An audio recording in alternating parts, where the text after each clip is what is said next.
નમસ્કાર, YNN ન્યૂઝમાં આપનું સ્વાગત છે। સમાચારમાં વાત કરીએ તો વડોદરાના વોર્ડ નંબર 14માં કોંગ્રેસ દ્વારા કાઉન્સિલર પદ માટે ઉમેદવારો જાહેર કરવામાં આવતા ચોખંડી 4 રસ્તા પર ભવ્ય ઉજવણી કરવામાં આવી। સંસ્કારી નગરી વડોદરામાં ચૂંટણીને લઈને રાજકીય ગતિવિધિઓ તેજ પડી રહી છે। તે જ અનુસંધાને વોર્ડ નંબર 14માં ભારતીય રાષ્ટ્રીય કોંગ્રેસ દ્વારા કાઉન્સિલર પદ માટે યુવા અને સામાજિક કાર્યકર તીર્થ જતીન બ્રહ્મભટ્ટ તેમજ દીપાબેન શ્રીવાસ્તવને ઉમેદવાર તરીકે જાહેર કરવામાં આવ્યા છે।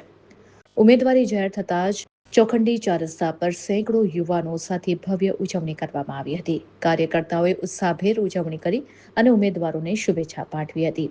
આ પ્રસંગે યુવાનોમાં ખાસ ઉત્સાહ જોવા મળ્યો હતો અને આગામી ચૂંટણીમાં જીતનો વિશ્વાસ વ્યક્ત કરવામાં આવ્યો હતો। રિપોર્ટર રાહુલ રાજપૂત, વડોદરા।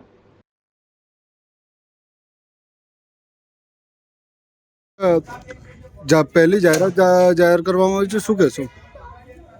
પહેલી યાદી જાહેર કરી છે। તમામ ઉમેદવારોને મારી શુભકામના છે। કોંગ્રેસના મૂળ સિદ્ધાંતને વળગી રહી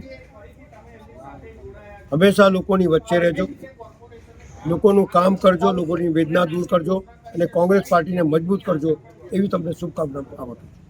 જાહેરાત થઈ ગઈ છે, શું કહેશો?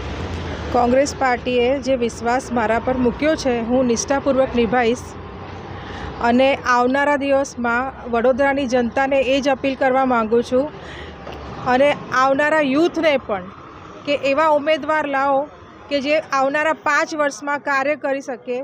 હવે પુનરાવર્તન નહીં, પરિવર્તન માંગી રહ્યો છે વડોદરા। આજ રોજ જે કોંગ્રેસ પક્ષે મારા પર જે વિશ્વાસ મૂકે છે, બધા કોંગ્રેસ પક્ષનો આભાર। અમારા શહેર પ્રમુખ ઋત્વિજભાઈ જોશી, વિરોધ પક્ષના નેતા ચંદ્રકાંત ચૌધરી ભત્તુભાઈ, તેમજ મારા હંમેશા મારી સાથે પડખે રહેનાર અમિતભાઈ ગોટીકર, અમરભાઈ ડોમસે, વિનાયક કારવા, વિજય ચૌહાણ તેમજ જાવદભાઈ ધુપલા અને કેટલા મારા કાર્યકર્તાઓ જેના 7% જે ટિકિટ આપી, એ બધા કોંગ્રેસનો આભાર। અને આવનાર દિવસોમાં જે 30 વર્ષના કુશાસનમાં વોર્ડ નંબર 14માં ધીમી ગતિએ કામ થયા છે, એ કામ અમે એકદમ ફાસ્ટ ગતિ કર્યું છે અને વોર્ડ નંબર 14ને સયાજી નગરી પાછી બનાવીશું, એ અમને વિશ્વાસ આપું છું। અમે મેઇન તો જે ચોખંડી 4 રસ્તા પર વિસ્તાર છે, ગેંડી ગેટ છે, જ્યાં પાણી ભરાય છે, આપણે રન વિહાર સોસાયટી છે, ત્યાં પણ પાણીની સમસ્યા છે, તેમજ સમગ્ર વિસ્તારમાં રોડની સમસ્યા। રોડ જો તો ચંદ્ર જેવા રોડ કરી નાખ્યા છે લોકોએ, એ રોડમાંથી અમે મુક્તિ આપીશું। ટ્રાફિકની સમસ્યા છે, તમે જુઓ કે 4 વિસ્તારમાં ટ્રાફિક માટે તમે જાઓ, તમે કંટાળી જાઓ, એટલો ટ્રાફિક તમે છુટકારો આપીશું। બીજા કેટલા કામો છે, સરકારી શાળાઓ છે, એનું બાંધકામ જલ્દી કરાવીશું। કોમ્યુનિટી હોલ નથી, તો કોમ્યુનિટી હોલ અમે વોર્ડ નંબર 14ની જનતાને અપાવીશું।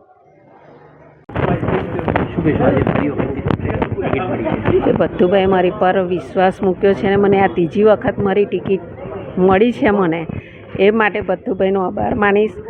બીજું કે વિસ્તારના નાગરિકો જે આપણને ચૂંટાઈને મોકલતા હોય, એમના માટે આપણે તત્પર હાજર રહેવું જોઈએ। જ્યારે બી એમને જરૂર હોય આપણને કોલ કરે, આપણે એમનો કોલ ઉઠાવી એમની જોડે વાત કરી એમના કામનું નિરાકરણ લાવવું જોઈએ ને પ્રજાની વચ્ચે રહેવું જોઈએ અને પ્રજાના કામો કરતા રહેવું જોઈએ, એ જ અમારો ધ્યેય રહેશે।